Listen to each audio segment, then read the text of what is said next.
Head is silent in the room, but your mind isn't. You're lying there, phone still in hand, pretending everything's under control, when inside you feel like you're unraveling. And still, you smile, you show up, you carry the weight without making a sound. Today, you'll discover 7 Stoic principles that will teach you how to walk alone, rise alone, and win alone, like a true Stoic warrior. Because let's be honest, people let you down. Thoughts spiral. Your soul aches for something solid, something real. In a world that constantly tells you you're not enough, society has conditioned you to chase approval, applause, validation, to believe you're only valuable if others say so. But Marcus Aurelius, a Roman emperor who held the weight of an empire, once wrote, "Look within. Within is the fountain of good, and it will ever bubble up if you will ever dig."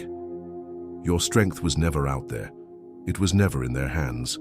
It's been within you, all along. So in this video, we're going to explore 7 unshakable principles of the Stoic warrior, ancient wisdom for modern exhaustion. By the end, you'll feel less lost, more centered, and finally, clear. Comment below, I walk alone, I rise alone, I win alone. 1. Honor the silence within. When was the last time you sat in silence, without reaching for your phone, without music, without noise, just you and your thoughts? Most people fear silence, because in silence the truth speaks, and the truth is often uncomfortable. But Stoicism teaches us that solitude is not a punishment, it's a sacred space, a training ground for the soul. Seneca, one of the great Stoic philosophers, wrote this in a letter to a friend. "I never spend a day in idleness. I appropriate even a part of the night for study. I withdraw not only from men, but from affairs, especially my own." He wasn't running away from the world. He was returning to himself. Solitude allows you to hear what the noise has been drowning out, your values, your vision, your truth. Think of it like a warrior retreating to sharpen their blade. They're not hiding, they're preparing. So when the next battle comes, they're ready. Carve out moments of silence every day. No distractions, no input, just sit, breathe, observe. Let the dust settle, let your mind speak, let the silence guide you. It's in those quiet moments that your real power begins to grow. 2. Let go of their judgments. How much of your life have you lived trying not to disappoint others, trying to look strong, sound smart, seem successful? And at what cost? There's a quiet prison that most people never escape. The prison of other people's opinions. You smile when you're breaking, you say yes when your soul screams no, all to avoid judgment. But here's the truth. You don't owe anyone your peace. Epictetus, the enslaved philosopher who became one of Stoicism's greatest voices, once said, "If you want to improve, be content to be thought foolish and stupid." It sounds harsh, but it's freedom. When you stop trying to control how others see you, you start reclaiming your energy, your clarity into your life. Even Eleanor Roosevelt, not a Stoic but deeply wise, echoed this when she said, "You wouldn't worry so much about what others think of you if you realized how seldom they do. Most people are too caught up in their own chaos to notice yours. So why live shackled to their judgments? Imagine carrying a backpack full of other people's expectations, heavy, suffocating, not even yours. Now imagine dropping it. The relief, the lightness, the sudden stillness inside. Practice this daily.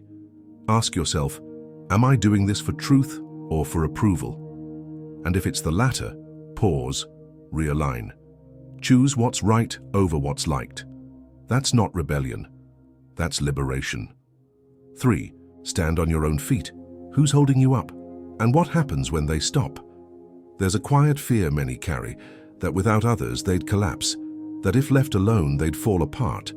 But self-reliance isn't loneliness, it's the foundation of inner peace.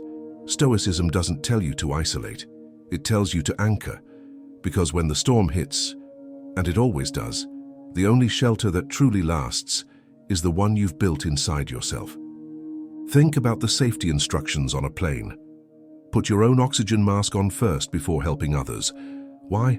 Because you can't give breath if you have none left. Marcus Aurelius wrote, Nowhere you can go is more peaceful, more free of interruptions than your own soul. That's the power of self-reliance. It doesn't mean doing everything alone. It means no longer depending on others to feel whole. When you stand on your own feet, your relationships transform. You stop clinging. You stop controlling. You start connecting out of choice, not need. You become the steady one, the calm in the chaos, the quiet in the noise. Build that, not for pride, but for peace. 4. Learn from every fall. Failure. It stings. It echoes at night. It replays in your mind like a scene you wish you could erase. But here's the truth. Failure is not your enemy. It's your instructor. Behind every scar, there's a lesson. And if you look closely, your mistakes have taught you more than your victories ever could. Thomas Edison, who failed over 1,000 times before inventing the light bulb, once said, "I have not failed. I've just found 10,000 ways that won't work." That's not delusion, that's mastery. The Stoics understood this better than anyone. Marcus Aurelius wrote, "The impediment to action advances action. What stands in the way becomes the way." Failure doesn't block the path. It is the path. Imagine your life like a private university, but instead of textbooks, you have broken dreams. Instead of lectures, you have heartbreak. And every time you fall, you learn. Not just about what went wrong, but about who you're becoming. Try this. After every setback, ask yourself 3 questions. What did I expect? What actually happened? What can I do differently next time? That's a failure audit. Quiet, honest, transformational. You don't need to avoid falling. You just need to rise with better footing. That's how you become anti-fragile. Not in spite of the pain, but because of it. 5. Fortify your mind against the world. Some days it feels like everything's coming at you. Bad news, judgment, pressure, chaos.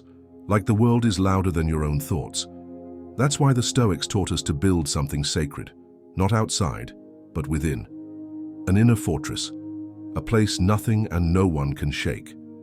You see, life is full of impressions. Events, situations, words. But between what happens and how you respond, there's space. And in that space lives your power. Marcus Aurelius described it as a citadel, a fortified structure inside your soul, made not of stone but of perspective, principles and presence. You have power over your mind, not outside events. Realize this, and you will find strength. Imagine your mind like a stronghold on a cliff. Storms crash, winds howl, people scream from below, but inside it's calm, because the walls are made of what you chose, your values, your boundaries, your truth. Build your fortress with these stones. Perspective. Not everything deserves a reaction. Principles. Let your actions reflect your character, not your mood. Presence. Stay where your feet are, not lost in the past, not drowning in the future. Throughout the day, practice this. When the world tries to pull you off center, breathe. Pause, return to the fortress, not to escape the world, but to face it with strength that doesn't shatter. 6. Dare to let them down. You were taught to be nice, to be agreeable, to say yes, even when every part of you wanted to say no. But here's the quiet cost of that pattern. You betray yourself to protect their comfort, and every time you do, you chip away at your own soul. But the Stoic warrior knows living with integrity often means disappointing others, and that's okay. Aristotle once said, to avoid criticism, say nothing, do nothing, be nothing. But you were not born to disappear. You were born to decide. There's a difference between disrespect and disappointment. You can speak your truth with clarity and kindness. You can say no without shame. You can choose yourself and without apology. Think of it like pruning a tree, not to hurt it, but to help it grow stronger, higher, clearer. Not everyone will understand your path, and they don't need to. This is your life, not a group project. Try this. The next time someone asks you to overextend, pause. Feel the tension in your chest. Then say, calmly but firmly, I can't commit to that right now, but I appreciate you asking. You'll feel the shift, the reclaiming, the quiet power of living on your terms. That's not selfish, That's self-respect. 7. Conquer yourself. First, you can win every argument, climb every ladder, check every box they told you would make you successful. But if you can't master your own thoughts, your cravings, your reactions, you'll still feel lost. The deepest Stoic truth is this: the greatest battlefield is within, and the greatest victory is over yourself. Epictetus put it this way: no man is free who is not master of himself. Power over others fades, power over circumstance wavers, but power over yourself, that's unshakable. Think of a wild horse, strong, fierce. But if left untamed, it runs in circles, burns itself out, gets nowhere. Tame it, and it becomes unstoppable. That's your mind. That's your emotions. That's your impulses. Self-mastery is not about perfection. It's about awareness. Noticing when you're slipping into fear, anger, resentment, and choosing differently. It's the quiet discipline of saying, I don't need to react right now. I don't need to chase that craving. I don't need to prove anything. And in that stillness, you win. Not in public, but in private, where it truly counts, because that's where real freedom begins. Solitude isn't weakness, it's the beginning of wisdom. When you stop chasing approval, when you stop fearing failure, when you stop living for their expectations, something powerful happens. You come home to yourself. These 7 principles are not theories, they're tools, forged in fire, tested in silence, and made for moments like this, when your soul is tired, your mind is loud, and your heart is ready to remember who you are. You've learned to honor the silence within, let go of their judgments, stand on your own feet, learn from every fall, fortify your mind against the world, dare to let them down, conquer yourself first. This is the path of the Stoic warrior. It's not easy, but it's clear, and it's yours if you choose it. So pause, breathe, and begin. Walk alone, rise alone, win alone. Apply at least 2 of these Stoic habits today and notice the shift. Share this with someone who needs peace more than ever. Comment below, which Stoic habit spoke to you the most?